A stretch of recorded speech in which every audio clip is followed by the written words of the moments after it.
Hi, Kyrie.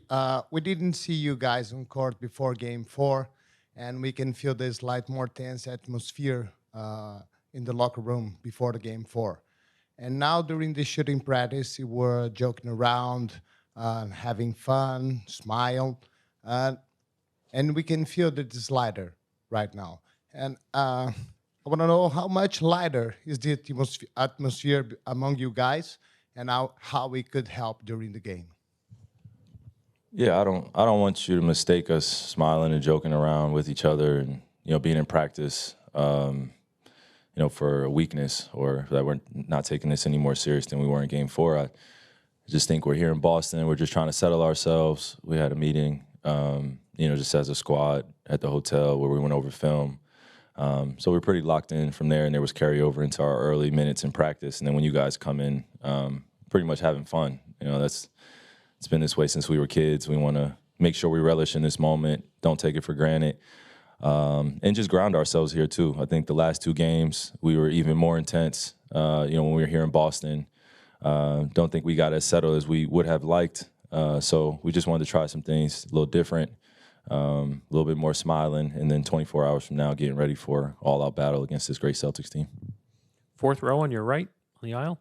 Kyrie, I just want to ask you about your growth, your evolution, spiritually, off the court, on the court. It seems like every interaction that you have is very, very positive. You see that just in your body language with your teammates on the court. You see that with the chemistry. And you see that when you talk to the press. It seems like there's been a tremendous growth. Can you speak to that? And also, how have you evolved in your view since you left Boston in 2019? Well, to answer your first part of your question, I would I would be being dishonest if I just took the time to say thank you for putting those words together. In terms of my interactions with people being majority of the time positive. I'll be honest with you, it's not always positive all the time. I'm human. Sometimes there's some misunderstanding or miscommunications, and it takes a little bit of a longer, thorough conversation just to get on the same page. I think I've just figured out in my life that a lot of people just want the time and space to be heard. They want to be listened to, and then if they respect you and you respect them, then they'll listen to you and give you the space to give you the space to say how you feel as well. I've talked about it over the past few months, just where I was in 2017 or 18 when I first got traded here to Boston. I wasn't in the place to be able to vocalize my feelings or know how to do that. I was learning how to be a man, learning how to be a father. So part of that evolution came from that of, taking the time to go inside and figure out who I wanted to become. But also I had to accept some of the choices I had done in my life. And, when you look at yourself in the mirror, sometimes you don't like what you see, and that could lead to some depression or lead to some anxiety or lead to other mental health issues. And that's a big thing that I think our generation is spearheading, where I hope that the older generation can take a lesson out of our book that, this isn't just some spiritual 70s type of mantras that we're trying to put out here. We actually believe in what we talk about in terms of meditation and having the ability to slow your life down and making sure that you keep your priorities straight, because the world isn't going to care about how you feel mentally all the time or whether or not you are healthy when you're at home or taking care of yourself. So you got to figure out that space for yourself and figure out the village and the tribe that you want to have around you that supports those goals that you have personally. So I don't want to get too preachy again here. How I could speak for hours, but just that's been the growth since 2017. Even before then, just learning how to be a person in this world, making an impact in a positive way. David, back left. David Aldridge, The Athletic. Kyrie, you played in a place in Cleveland that had incredible pressure to win a championship because of the history, and they hadn't won in so long.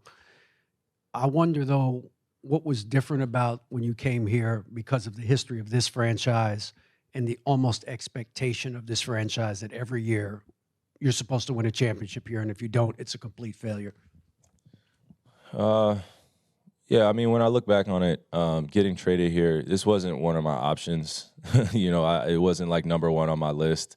So when the trade opportunity got approached to me, instead of going back and appreciating the Celtics history, I just came in with an open mind and just kind of like, all right, I'm just going to go with the flow into this. But I think that was the wrong approach, just being young. But now that I'm a little older, hindsight looking back on it, I definitely would have taken the time to get to know people within the community, talk to some of the champions that have come before me, actually extend myself to them instead of the other way around, expecting them to be there for me and give me advice.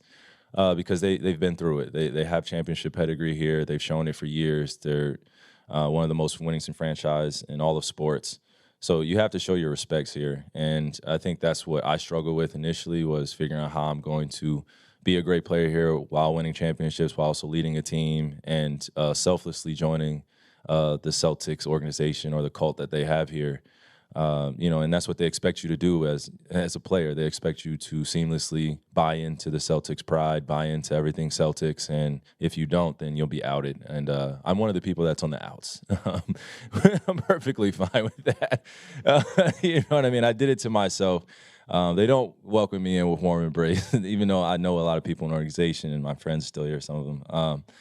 But, yeah, it was just a doing to myself, and that's what I was talking about in terms of accepting the choices. But looking back on it, definitely would have showed my respect and had more of a counsel around me from some of the Boston Celtics that came before me to explain what the pressure is like. So, if it's at all possible, it is impossible to take yourself out of the equation, but just what is it like for a player to come here to Boston when you look up and you see all the banners and everything, you know what this franchise is about and what the expectations are?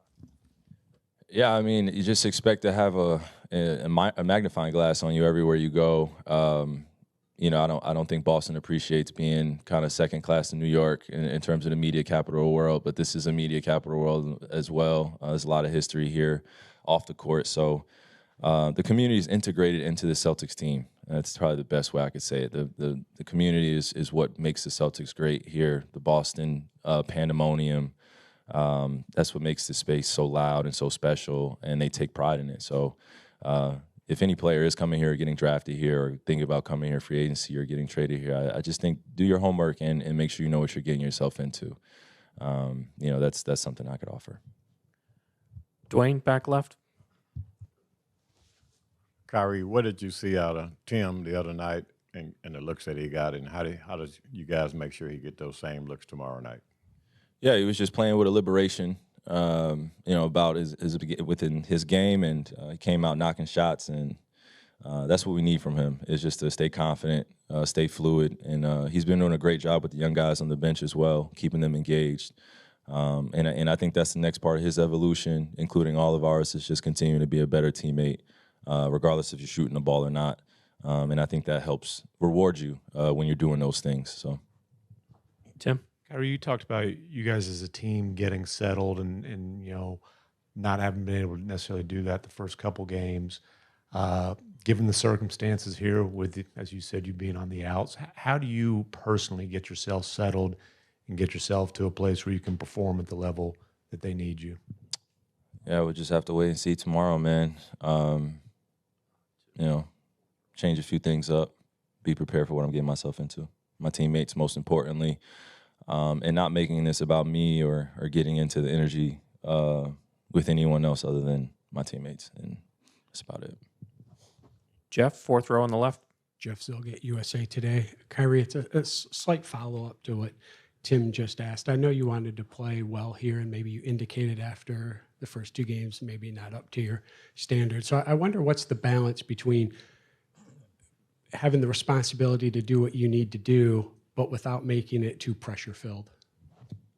Let's just call it what it is. When the fans are chanting Kyrie sucks or anything, they feel like they have a psychological edge, and that's fair. And of course, if I'm not making shots or turning the ball over, that makes it even more of a pressing issue, right, that they can stay on me for. So I think in order to silence even the self-doubt, let alone the crowd doubt, but the self-doubt when you make or miss shots, that's just as important as making sure that I'm leading the team in the right way and being human through this experience too, and telling them how I feel.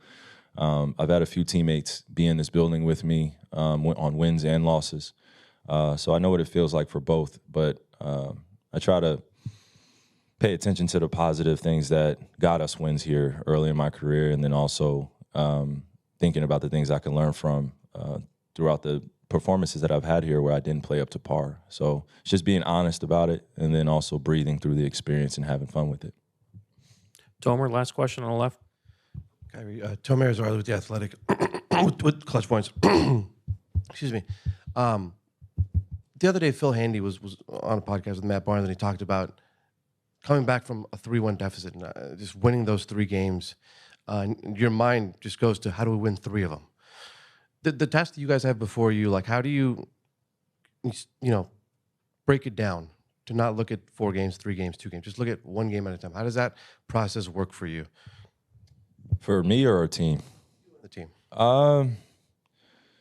Man, by just thinking about the goal that we have in front of us as best we can, and try not to get tired of everyone talking about the history that has not been made. And, I've said it over the past 48 hours, just putting our best foot forward and just simplifying. It's basketball, win, lose, or draw. It's all, or win or lose, that's all that can happen. So just want to be as prepared as you can for whatever the environment's going to be like in terms of what's expected from you.